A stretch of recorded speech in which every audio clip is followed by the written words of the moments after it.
السلام عليكم ورحمة الله وبركاته. حياكم مولا يا أحباب، أتمنى يا رب تكونوا بخير. أهلا ومرحبا بكم باستكمال كورسنا المتكامل في المونتاج الاحترافي في برنامج أدوبي بريمير وبإصدار 2022. اليوم رح نتكلم عن كيفية إضافة الحركة الاصطناعية من داخل البرنامج ومن قائمة الإفكت كنترولز. رح نتعلم أدوات ومهارات العمل على هذه القائمة باستكمال المثال السابق يلي شرحناه بالدرس الماضي، وأيضا بمثال جديد رح نطبقه على الصوريات بهذا اللقاء. كيف ممكن نعمل حركة اصطناعية تزيد من جمالية المشاهد، سواء كانت هذه المشاهد أساسا هي عبارة عن فيديوهات أو عبارة عن لقطات مصورة. طيب رح نرجع نعمل تشغيل الفيديو السابق اللي كنا نحن مجهزينه وقطعنا المشاهد ونسقناها بهذا الشكل. خلنا نشغل مرة تانية ونشاهد هذا الفيديو. طبعا عندي 5 لقطات اخترناهن بتنسيق جميل من حيث المدة الزمنية ومن حيث تناسق الحركة والمشاهد، فقمنا بإزالة كافة اللقطات اللي ما محتاجينها. يلي ما تبع الدرس الأول والثاني في أدوبي بريمير راح أترك بصندوق الوصف الروابط للقاءات السابقة. على العموم الآن بعد ما قمنا بتشغيل هذه المشاهد، لما أنقر على أي مشهد في قائمة الإفكت كنترول راح يتم فتح كل الإعدادات الممكن أتحكم فيها. يعني لو نقرت بمكان خارج بنلاحظ انه تم قفل واخفاء كل الاعدادات. لما بنقر على اي كائن موجود على شريط الزمن او على التايم لاين راح يتم تفعيل معنا كل افكت كنترول كاملة. نحن راح نشتغل الآن اليوم بإعداد وحيد وبسيط، بداية بهذا المثال كيف نعطي طابع حركة إضافية تعطي جمالية أكثر للمشروع بالعموم. فالآن لاحظ المشهد الأول لو شغلناه، قلنا في هذه الحركة النازلة بنزول إلى هذا المكان، يعني الكاميرا كانت بالأعلى ونزلت معنا للأسفل لعند الشجيرات، وقمنا الآن أو قمنا بعد منا بقطع الأجزاء اللي ما محتاجينها. طيب في عندي شيء اسمه هون سكيل. السكيل طبعا المستفاد منه بخلق بيئة الزوم، سواء كان الزوم إن أو الزوم أوت.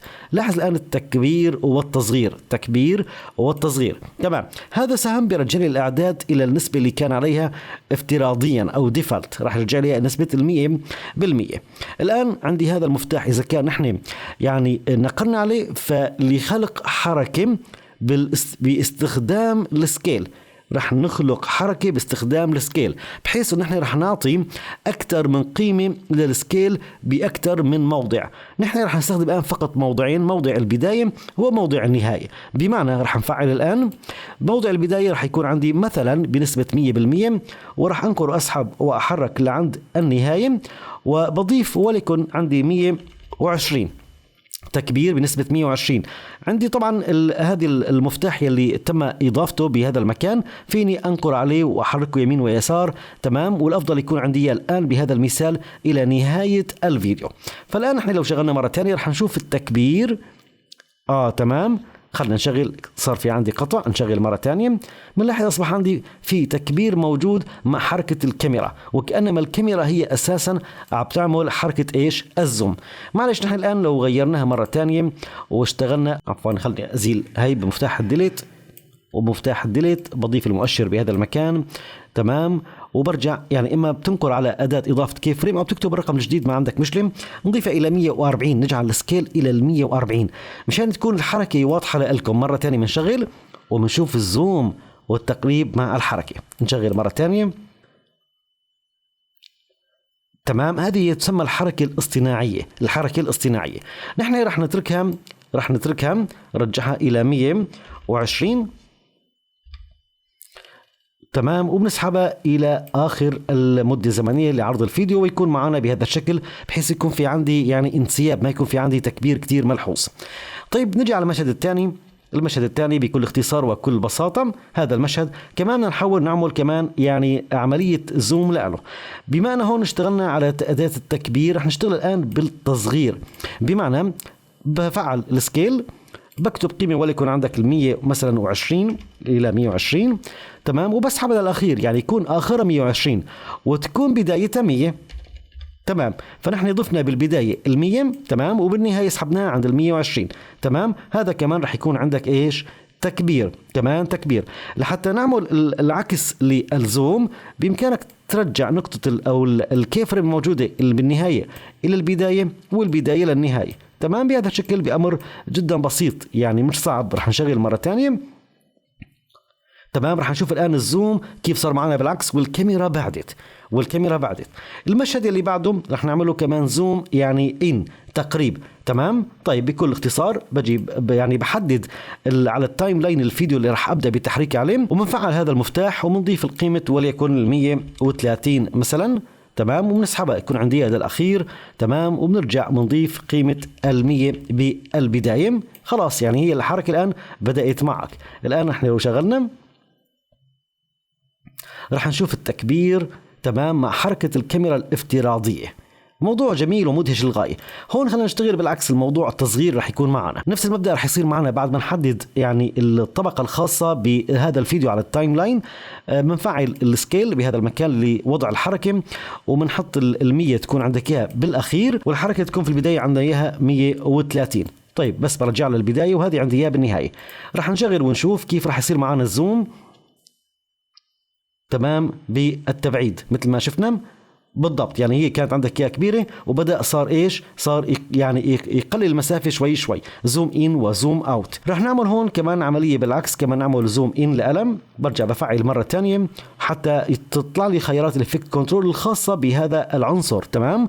برجع بفعل كمان السكيل تمام. وكوني رح اشتغل يعني بالتكبير فبختار نسبه وليكن عندك اياها هون الى 130 تمام، وبسحبها للأخير وبرجع بضيف الرقم 100 هو الإعداد الطبيعي وتكون معنا بالبداية.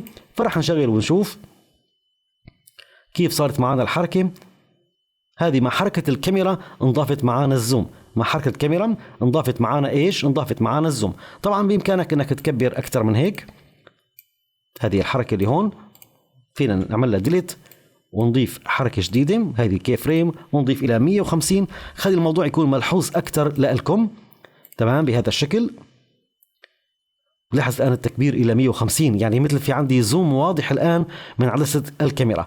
ولو حبيت الموضوع يكون عندك إياه بالعكس مثل ما حكيت، هذه الإشارة أو هذا يعني الكي فريم برجعه إلى البداية وإلى النهاية، فبصير يعني من رقم الكبير يصل رقم صغير. فهذا مبدأ الزوم إن والزوم أوت باستخدام إيش؟ باستخدام السكيل. لاحظوا المنظر أو المشهد عم بصير معنا يعني بطريقة ولا أجمل من هيك بما يخص موضوع التعاملات بإضافة الحركات الاصطناعية بالاستناد على مفاتيح الإفكت كنترولز.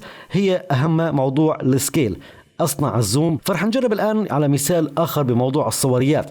استعراض الصور هو شيء جاف تمام، وكيف ممكن نخلق حركة اصطناعية لاستعراض الصوريات بحيث أنه يظهروا معي بطريقة احترافية وجميلة جدا في صناعة المونتاج. فلا يجوز يكون في عندك يعني بمونتاج الفيديو أي لقطة ثابتة تمام. المونتاج نحن نعمل مونتاج الفيديوهات او الفيديو بحد ذاته عباره عن صور متحركه، فما بيجوز انك تستخدم اي لقطات ثابته. طيب انا كنت محضر لكم بعض اللقطات او بعض المواد، بعض الماتريال. هذه المواد رح تشوفها موجوده برابط على جوجل درايف موجوده بوصف هذا الفيديو. خلينا نحدد كل هذه الماتريال وبنكر مع السحب ونضيفها الى المكان الخاص باضافه العناصر. بعد ما نقوم باضافتها ننقر على مفتاح نيو بن ورح نسميه صور على سبيل المثال تمام. هذه الصور برجع بحدد كل هذه العناصر مع مفتاح الشيفت وبنكر مع السحب واسقطها بداخل مجلد الصور. خلني اختار الصورة الاولى وبنكر عليها وبنعمل سيكونس جديد. هذا عبارة عن سيكونس جديد مثل ما احنا شايفين، وهذا هو السيكونس المأخوذ باسم الصورة. طيب في كان نعمل اعادة تسمية وبنسميه مشهد الصور. الآن نحن لو توجهنا إلى قائمة السيكونس سيتنجز لحتى نشوف أبعاد الصورة يلي تم فتح السيكونس على أساسها.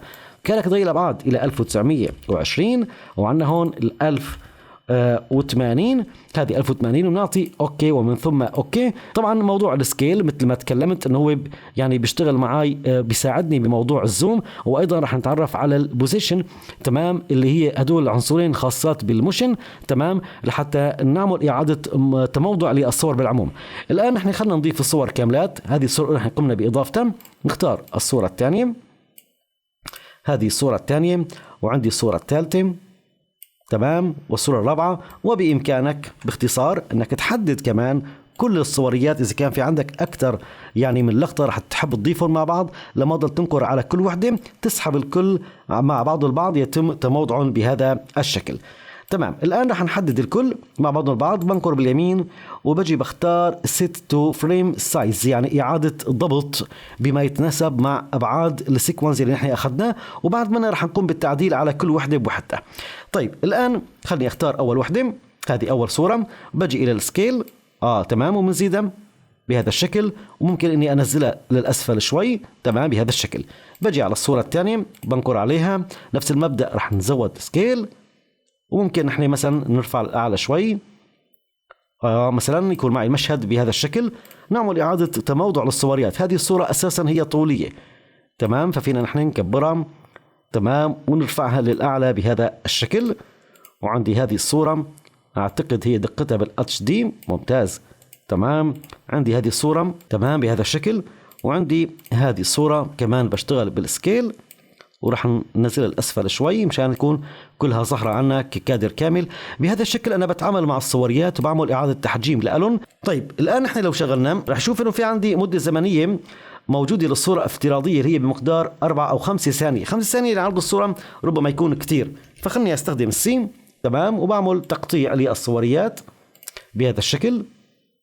راح نقص أجزاء منهم يعني، وأستخدم حركة بمدة زمنية أقل قبل ما نضيف عليهم الحركة لاستعراض صورة ثابتة لمدة 5 ثانية هي قيمة كبيرة تمام نوعا ما. خلني أنا أحذف الصوريات اللي ما استخدمناهن، وبحذف المكانات الفارغة أو الأماكن الفارغة بالتحديد والضغط على مفتاح الديليت تمام بهذا الشكل. الصورة الأولى والثانية والثالثة والرابعة والخامسة والسادسة، وعندي هون الصورة السابعة تمام يا أصدقائي. الآن بهذا الشكل ضبطنا حتى موضوع المدة الزمنية. الآن أنا كيف فيني أخلق يعني حركة للصوريات بطريقة جميلة بحيث أنه يعني لما بدي أصنع المونتاج أساسا يكون في شيء من الأكتيف والنشاط والجمالية على الشاشة. وأساسا هذا هو الإيديت في المونتاج، في تعديل أو تحرير الفيديو أو حتى مونتاج الفيديوهات. فلما أنا أستعرض الصور بهذا الشكل يعني صور ثابتة ما في إلا أي معنى ضمن عمليات المونتاج. طيب كيف ممكن أن أضيف حركات باستخدام الإفكت كنترولز؟ ومن تبويب الموشن بالذات رح نشتغل بالبوزيشن ونشتغل بالسكيل تمام. طيب خليني أتفق معك للتعامل مع هدول الأدوات. أول شيء طبعا نحن لما ننقر على أي جزء أي صورة أي فيديو بشريط الزمن بتتفعل عندي كافة الخصائص طبعا هي الخاصة بهذا العنصر بالإفكت كنترولز تمام. الآن نحن في عنا البوزيشن وفي عنا السكيل وعنا ايضا الروتيشن، هو موضوع ايش؟ موضوع التدوير. هدول كلهم ممكن اصنع من خلالهم حركات يعني جميله للغايه. موضوع السكيل هو التكبير والتصغير، موضوع البوزيشن اعلى واسفل ويمين ويسار، وعندي موضوع الروتيشن هو موضوع الالتفاف او التدوير مثل ما انا شايفين، ونعمل كنترول زد وكنترول زد تمام. طيب الآن كيف ممكن أصنع الحركة؟ طبعا في عندي بداية اللقطة وعندي نهاية اللقطة مثل ما فهمنا بالمثال الأول. بجي عند البداية وبجي بفعل موضوع الحركة. طبعا بدي أشتغل على البوزيشن على السكيل وعلى الروتيشن تمام. هدول بجي بحددهم وخلني أسحبهم للأخير تمام. أما في البداية وين بتحب يكون موضع الصورة؟ يمين ويسار وأعلى وأسفل. خلي يكون مثلا معانا وليكن خلني أول شيء أعمل سكيل أكبر شوي تمام بهذا الشكل،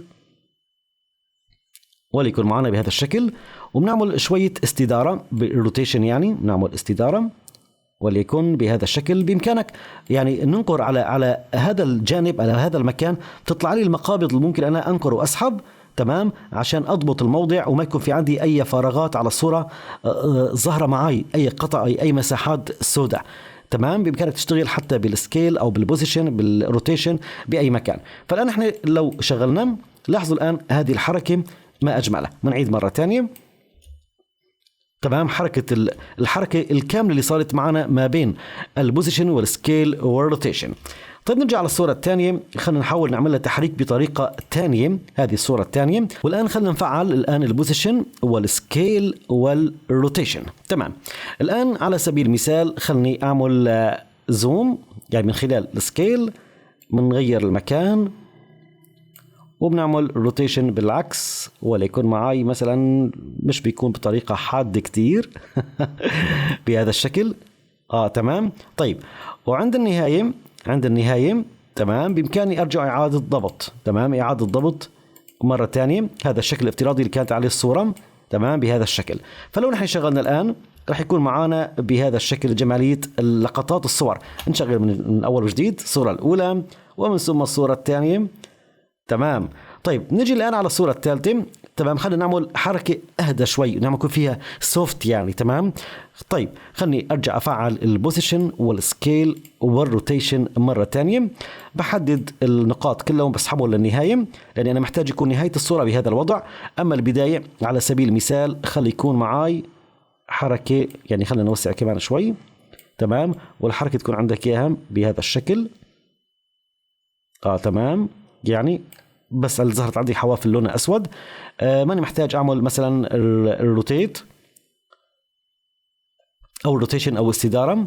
تمام، وليكون على سبيل المثال بهذا الشكل. فالآن احنا لو شغلنا راح يكون معي زوم ويعني زوم باستخدام السكيل وإعادة تموضع لإظهار الصورة باستخدام البوزيشن. تمام. طيب نفس المبدأ هذه الكاميرا. تمام، خلينا نعمل مشهد جميل للحركة على الكاميرا بحيث نصنع يعني زوم جميل مع روتيشن. نفس المبدأ كمان هذه النقاط بسحبها للنهاية، وبرجع الآن بضيف سكيل راح نقربها شوي. تمام، ونعمل شوية روتيت بالعكس بهذا الشكل، منزيح على الأسفل. تمام، لاحظوا الآن هذا الفراغ بهذا المكان بإمكاننا نحن نتحكم فيه بهذا الشكل. يعني أنا بحدد على هاي المنطقة في البوزيشن وبحرك باستخدام الماوس. تمام، بحيث انه انت تضمن انه ما يظهروا عندك اي نقاط يعني شوائب بالفيديو او بالصورة. تمام، وبيكونوا معي هدول وين في بداية اللقطة، بداية المشهد. بنلاحظوا الآن هذه الحركة الجميلة كيف ظهرت معنا الكاميرا. نفس الشيء ممكن أنا أشتغل هذه اللقطة بهذا الشكل، بفعل البوزيشن والسكيل والروتيشن. تمام، بإمكانك تنتقل الآن للنهاية، هذه عند النهاية، ومنضيف نقاط جديدة عند النهاية، يعني عملية بالعكس فيك تسويها. تمام، خلنا نكبر شوي وبناخد حركة على اليمين ومنزل الأسفل شوي. تمام، بهذا الشكل يا أصدقائي بإمكاننا نعمل شوية روتيت أو روتيشن، نفس الشيء استدارة يعني.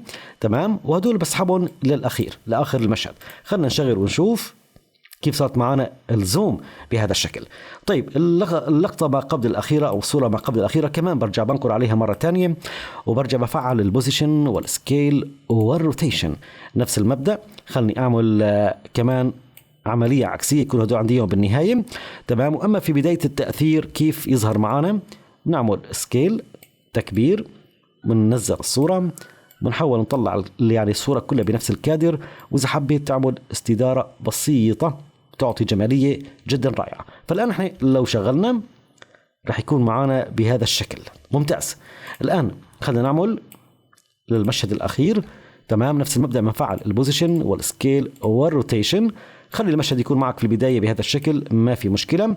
تمام، وبنسحب المقبض إلى أو مؤشر الزمن إلى النهاية، وبنحاول الآن نعمل تسليط إلى الجزء المحتاج يتسلط الضوء عليه أو المشهد عليه، وليكن بهذا الشكل. تمام، هذا الشخص مع الكاميرا. وإذا حبيت أنك تعمل يعني روتيت بسيط لا بأس بالموضوع. كمان بنحدد الكي فريم الخاصة بالبوزيشن والسكيل والروتيشن، ونتأكد انه صاروا معي بآخر المشهد. تمام، ومنشغل حتى نشوف هذه الجمالية. فالآن احنا نلاحظ الآن الفرق ما بين لما يكون عندك صور ثابتة والآن أصبحوا صور متحركة. تمام، كيف رح تطلع الجمالية لهذا الفيديو بإضافة يعني أي انيميشن اصطناعي باستخدام التأثيرات الإفكت كنترولز، وهي كلها عبارة عن أدوات بسيطة ويدوية.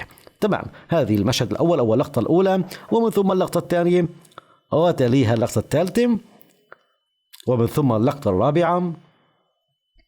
راح نشوف شيء جميل جدا فعلا بكيفية يعني الانتقال ما بين الصوريات، تمام، بطريقة جدا رائعة. راح نضيف يعني موسيقى مع المنن، موسيقى تجريبية فقط معنا بهذا المثال، تمام، ونشوف كيف راح تكون يعني اللقطة مع الموسيقى كيف راح تكون جماليتها، تمام، لما نضيف نحن الموسيقى مع الحركة. خلني أضيف موسيقى يعني أنا كنت مستخدمها من قبل لبرومو القناة، تمام. خلني أتوجه إلى الموسيقى، وعندي هذا موسيقى البرومو، هذه هي. راح نقوم الآن بسحبها إلى بريمير، إلى فراغ العمل، تمام، ومنضيف الموسيقى على يعني فينا نقول نحن على التراك الخاص بالموسيقى، ونعمل عملية قطع عند النهاية، لكن بعد النهاية بشوي راح نضيفها. هلا راح أتكلم ليش، تمام. طيب الآن نحن لو شغلنا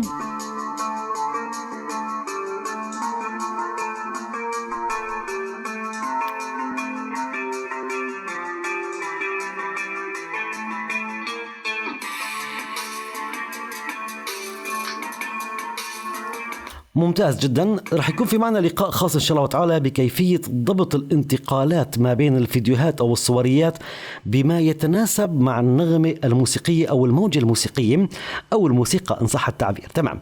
طيب الآن بإمكاني أن أعمل فيد إن وفيد أوت للصوت بحد ذاته. يعني أنا بدي لما يبدأ بفيد ولما ينتهي معي أيضا بفيد. كيف ممكن أنا يعني أشتغل هذا الشيء يعني باختصار؟ طيب خلينا نقول مؤشر إلى يعني لحظة بسيطة، يعني أنا بعد ما يبدأ معي، تمام، وليكون بهذا المكان، تمام، لأن بحسن بضيف الكي فريم يعني وأنا موجود بهذا المكان، ما في داعي أتوجه إلى الإفكت كنترول، هو نفس المبدأ تماما. فلو نقرت على الكي فريم نلاحظ الآن هو بالفاليو نضاف معنا الكي فريم. أنا راح أشتغل أساسا بالفاليو، يعني راح أخفض الصوت وأعلي الصوت، تمام. وبرجع المؤشر الآن للبداية نوعا ما، وبرجع بضيف كي فريم آخر. هذا الكي فريم الآخر نحن شايفينه الآن، شايفين لو نقرت ونزلت يعني للأسفل راح يكون معي تخفيض لمستوى الصوت الأعلى ورفع لمستوى الصوت. نحن في البداية حابين نعمل فيد إن، تمام، فنحن بنصغر للصفر تماما وبنشغل الآن الصوت نسمعه، بيكون معي على شكل الفيد إن. نفس المبدأ لو توجهنا إلى آخر المقطع راح أقص الجزء المتبقي، تمام، نفس المبدأ، بجي على هذا المكان، تمام، كمان برجع بضيف الكي فريم بهذا المكان، وبجي للأخير وبضيف الكي فريم، وبناخد هذا الفريم وبنعمل له إيش؟ قيمته 0 بهذه النقطة. فلو شغلنا الآن سمعنا القفلة كيف كانت معنا. الآن بما يخص موضوع آخر صورة وأول صورة، كيف أعمل لها فيد إن وفيد أوت للصوريات، تمام. يعني أنا لما بدي أشغل بدي يكون في عندي فيد إن للصورة نفسها. طيب خلني أضيف وليكون على سبيل المثال بهذه المدة الزمنية، بجي إلى الأوبسيتي ومنفعلة، تمام، حتى أضيف كي فريم، وبرجع المؤشر إلى البداية، بنضيف كي فريم وبجعل القيمة 0، تمام، بس أتأكد إن هي صارت معي وين؟ بالبداية. فلو شغلنا بنلاحظ الآن الفيد يلي صار معي للصورة والصوت، تمام. ونفس المبدأ نحن الآن لو توجهنا إلى الأخير، إلى آخر يعني الفيديو أو آخر المشهد، وجينا على آخر صورة، نرجع كمان نفعل خيار الحركة على الأوبسيتي، تمام، وبنسحب المؤشر إلى آخر الصورة بهذا الشكل، وبنضيف كي فريم وبجعل النسبة المئوية بمقدار 0، وبتأكد إن هي صارت معي وين؟ بالأخير، تمام، بهذا الشكل.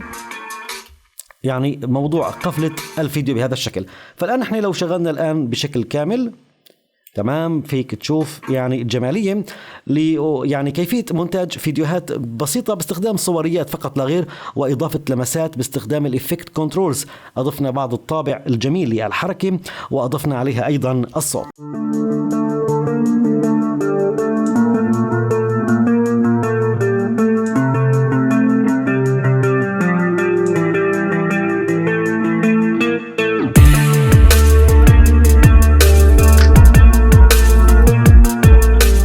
تمام يا أصدقائي، هذا كان محور لقائي مع حضراتكم اليوم، وأتمنى منكم تكرما التفاعل قدر الإمكان ومتابعة هذا الكورس الاحترافي لتعلم كل ما تحتاجه عن أوامر ومهارات العمل في برنامج أدوبي بريمير بإصدار 2022. كان معكم أحمد صالح من قناة حكاية شغف. أترككم برعاية الله وألقاكم على خير، والسلام عليكم ورحمة الله وبركاته.